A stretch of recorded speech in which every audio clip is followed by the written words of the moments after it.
All right, what's up, guys? We are back. We're doing a recap video here talking about what happened last night for night one of the 2024 Knoxville Nationals. Pretty weird night. I don't know what exactly was going on, but the track was weird. Some of the guys that we expected to be running up front had some off nights, and there were just a couple of things that went down that you don't normally see here at the Nationals, and we're going to talk about that here today. We're going to talk about the 24 cars that made the feature, who finished where. We're going to look at the point standings for the top 12 guys, and then I've got a couple of items jotted down here of different talking points and things that I noticed from last night, and big storylines that are going into the rest of the week. And I didn't go through and rewatch the race. I was in the grandstands, and I watched it with my own two eyes, and I'm just going to try and recall what I saw and what I remember, and give you guys my thoughts and interpretation as to what exactly happened yesterday, because there was just a lot of weird stuff going on, and it's going to set up for a really weird week. Friday night all of a sudden has just become extremely stacked, and we haven't even gotten to the Thursday night portion of the event yet, right? So yeah, Friday night's going to be crazy. So let's look at the finishing order for the 24 cars that made the show. So SCELZI, he would get the win in the KCP Racing 18. A lot of people have him as the front runner for the best appearing car, and I would say he's now probably one of the front runners for the entire Nationals, win. I would say if I were to rank him on my list as, potential winner going into the week, I would say he was between, I don't know, 4th to 8th on my, if I put a tier list of guys, I would say, like Gravel and Schatz and Larson were probably the top 3, and then Gio was somewhere there, close behind those guys. But he looked extremely good last night, and he was able to go from 6th to the win. So if you're watching this for the first time, the black numbers is where they started at. The red numbers is where they, the black numbers where they finished at. The red number is where they started at. So Gio went 6-1. Jacob Allen with a very, very good run. He finished in 2nd. And even after he got passed, I felt like he was still keeping up with Gio. I think he didn't really know exactly where to run out on the racetrack. He was out front for the entire race. And then, once he got past, he realized that the top was pretty good, or maybe he was kind of slowing his pace down a little bit and got going there towards the end and closed back up to him, but wasn't able to get the job done. Still a really good run, a good night for Jacob Allen. Justin Peck, another great night for him with a 3rd place result. Remember last year at this race, he got upside down in a huge way, ended his week. And so a 2-3 run for Justin Peck. He didn't seem too, thrilled with how his night went during our little "How was your night" last night. But I think a pretty solid night for Justin Peck, and he's got some work to do, though. He's not locked into the show by any means. Chase Randall ended up 4th. Good run for him. Solid run for Brent Marks as well. And Marks is trying to make me look stupid. I did not have him in my top 16 guys or in my feature at all when I made that video. So Marks is going to probably ruin my bracket. Scott Boguski, we knew he was going to be fast. He finished in 6th. Brock Zierfoss was a huge surprise last night. He was absolutely hammering the bottom the whole way through, and he came home from 11th to 7th. A really, really good run, a run that team needed. Now, he's not up there in the point standings, but I think they're going to be pretty happy with that run for him. He might be in the B main on Saturday. Now, Aaron Reitzel, he finished in 8th after starting 13th. Corey Day backed it up a few spots to 9th from 7th. Anthony Macri, he was the hard charger in this one. He drove from 21st up to 10th and set himself up very nicely in the point standings going into Saturday night, and he has a chance to start within the first 3 rows of the feature. Parker Price Miller, his night was over really before it even started in qualifying.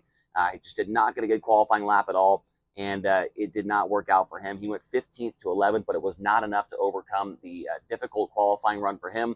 Sheldon Hodenshield, good points night, but I think that team wants more out of the car in the feature. 8th to 12th is not exactly what they were hoping for. And then you got Casey Kane finishing 13th. Carson McCarl was 14th. And then David Gravel, one of the, if not the biggest story of the night, barely made the show out of the B main. And I tapped somebody on the shoulder next to me before the race even started. I said, there's no way he's making it. I mean, the guys that were in front of him, there was just, I mean, it was going to be difficult. And he waited until the last corner to get by Buddy Kofoid and get that last transfer spot, and then really didn't do much in the feature. He got going early. And then I think he said it in the "How Was Your Night" video that he just stalled out in the middle and couldn't get anything going there towards the end of the race. 24th to 15th for David Gravel, and he is going to be more than likely in the B main on Saturday. it's the top 16 in points they're locking into the feature, and then the next 10 are in the B. I think Gravel's going to have to come out of the B main. Danny Dietrich, 16th. Sam Hafertepe Jr., sorry about that sticker being so big. I bought that yesterday in the T-shirt area, and it's a little bit bigger than I thought it was, but at least we got one for Hafertepe. Donnie Schatz, another huge story as well. The qualifying is just not there right now for him. I think he was 38th overall, 39th overall, and then he won his heat race, but then he started, 103rd in the race, and then only passed. He started 19th, he finished 18th. And then at the very beginning, him and Gravel almost made contact, and he fell all the way to the back, and it took him forever to get going, and he finished 18th. So Donnie Schatz is going to have to come out of Hard Knocks 9 on Friday. Garrett Williamson, Matt Jewell, Jamie Ball, Blake Hahn, John Carney, and Brandon Wimmer, the rest of the finishing order in this feature event. Now let's look at the point standings over here. The blue number is the driver, or the blue writing is the driver and their points total. The black number is their qualifying, heat race, and their feature finish. And that is where you accumulate these points that we see in the parentheses there. Gio SCELZI is at #1 spot right now with 471. I do not foresee that being on the front row or even in the first 2 rows because tonight there's just so many good guys going. I don't think 471 is going to hold up for the front row at all for Gio SCELZI, but still, he's the #1 guy right now. Anthony Macri, really solid run for him, and his heat race didn't go well at all. He qualified 2nd. He finished 6th in the heat race. He had to go to the B. He came from 21st to 10th and was able to salvage 465 for 2nd. Scott Boguski, just a solid night for him. 13th quick in qualifying, not what they were hoping for, but 3rd in the heat race, 6th in the feature. And then Corey Day, 9th in qualifying, 4th in the heat. He got pretty lucky in the heat race. He got a caution. It looked like he was not going to make it in the feature out of the heat race. Got a yellow and was able to pass that final car to put it in the feature. And then he finished 9th in the overall main event. Brett Marks at 458, 15th quick in qualifying, 3rd in the heat race, and 5th in the main event. And then you got Sheldon Hodgeshield, 457, 6th place in points right now at 7, 4, and 12. So 7th in qualifying, 4th in the heat, 12th in the feature. Chase Randall, 20th quick in qualifying, and he was still able to finish 7th so far in the points at 456. He won his heat race from, I believe it was 5th position, which was really good. Gave him a whole bunch more points than he probably wasn't going to get. And then 4th in the main event.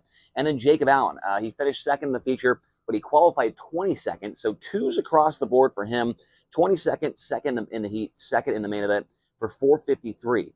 Now, around this point, 8th to 9th, I don't know if Jacob and Justin Peck are safe. I really don't, because if you look at the roster for tonight, there are a lot of good cars going, and I would not be shocked to see way more guys locking into the top 16 out of tonight's main event. So Jacob Allen and Justin Peck, I think those two guys are really on the bubble spot right now at 453 for Allen and 450 for Peck. The 21st place qualifying effort for Peck is maybe going to be the dagger that takes him out of this top 16. He was 3rd in the heat race and 3rd in the main event.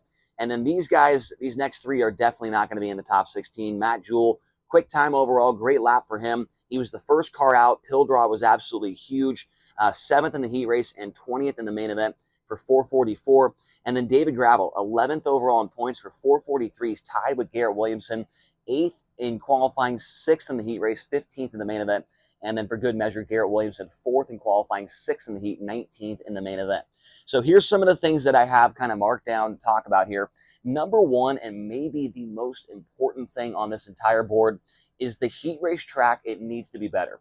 It just has to be better. I know I said, Chase Randall went 5th to 1st, but that was an anomaly, man. Not many guys were making huge moves up through the field. The heat race track was, it was not good. It was just around the top. Everybody was the same speed. It was hard to pass anybody. You needed a caution if you were coming from outside the transfer spots. The heat race track 100% needs to be better with an 8 invert and, guys needing points and things like that. You got to have a track that they can pass cars on. There was absolutely 0 bottom in the heat race, so they need to work on that. Friday is going to be dumb. There's way too many good cars that are going to be going on Friday right now. Aaron Reitzel comes to mind, Donnie Schatz, Buddy Kofoid, potentially Garrett Williamson, potentially David Gravel. I don't think those two will be in Friday night. They'll be locked into the B. In case something crazy happens, like a bunch of guys score a lot of points, then they will. But there's a lot of guys on this board that are going to be going on Friday as well. Danny Dietrich's going to be in there. Brock Zierfoss was fast last night. He's going to be in there. I'm sure I'm missing a couple of guys. Parker Price Miller, he's going to be on Friday as well. And then we don't know, obviously, who's going to be there tonight from Thursday night's prelim. But Friday night is going to be absolutely loaded. And so Hard Knocks night is going to be fun to watch once again. I think there's going to be, I got a question mark after this, but I really do think there's going to be more lock-ins from the Thursday night portion, which is today. I think that the seventh guy, Chase Randall, will be the final Wednesday night card to be in the top 16. And then after that, I think it's going to be 9 guys coming in from Thursday, maybe even more. We'll just obviously have to wait and see. But there's just such a deep field coming into Thursday, and I think that it's a tougher field. I think I have that on here as well. Yeah, right here. Thursday has the deeper field. I'm not going to go into who all is running, but if you guys just go look at the roster for tonight, it's not even close. The Thursday night race is way, way tougher. And, maybe I'll, hate myself for saying that later. Who knows? Maybe these guys will score more points, but I just don't see it happening. Also, the 8 invert is going to continue to be a huge talking point all week long on Twitter and Facebook and all this stuff. It's like all I read. Everything I read on Twitter and Facebook was, why do they have this 8 invert? It's not working. These guys can't get through the field, this and that. That's just what the format's been for a long time. I kind of like it, but the problem is right now, there's just so many guys that have the equal equipment to what the best guys have. Everybody's got the same stuff.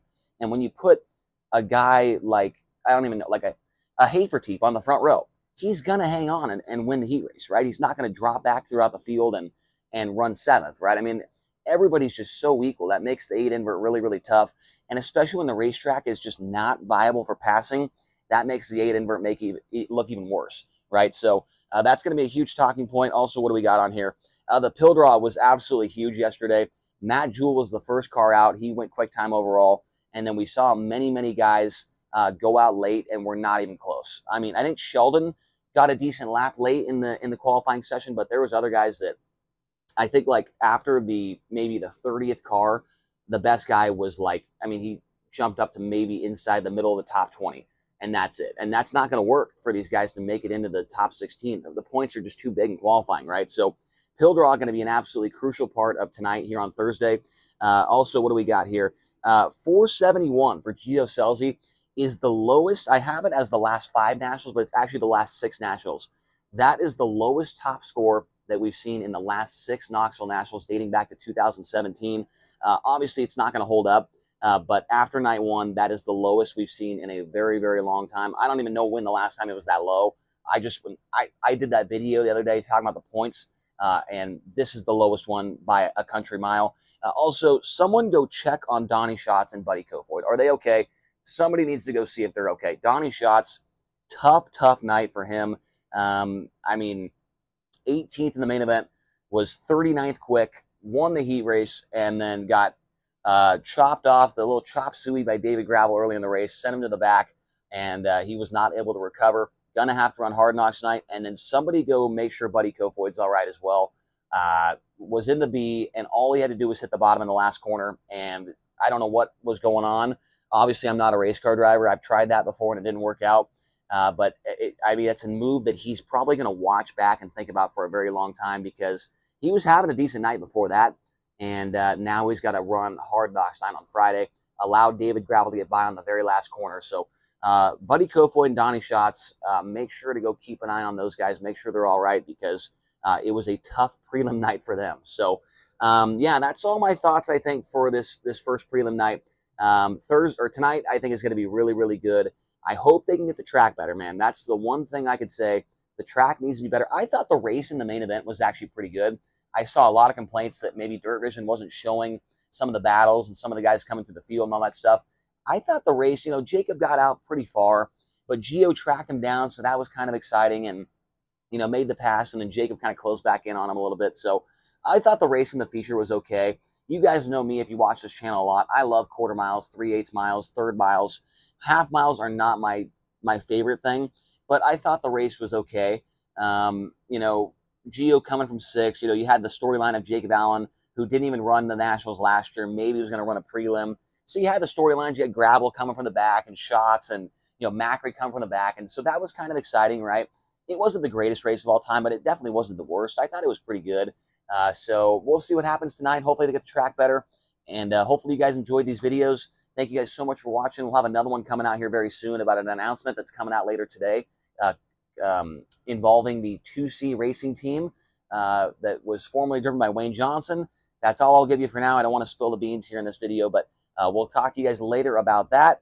And make sure to hit the like button, subscribe, and comment down below. What did you guys think about last night's race here at the Knoxville Raceway? Thank you so much for watching, and we'll talk to you again soon.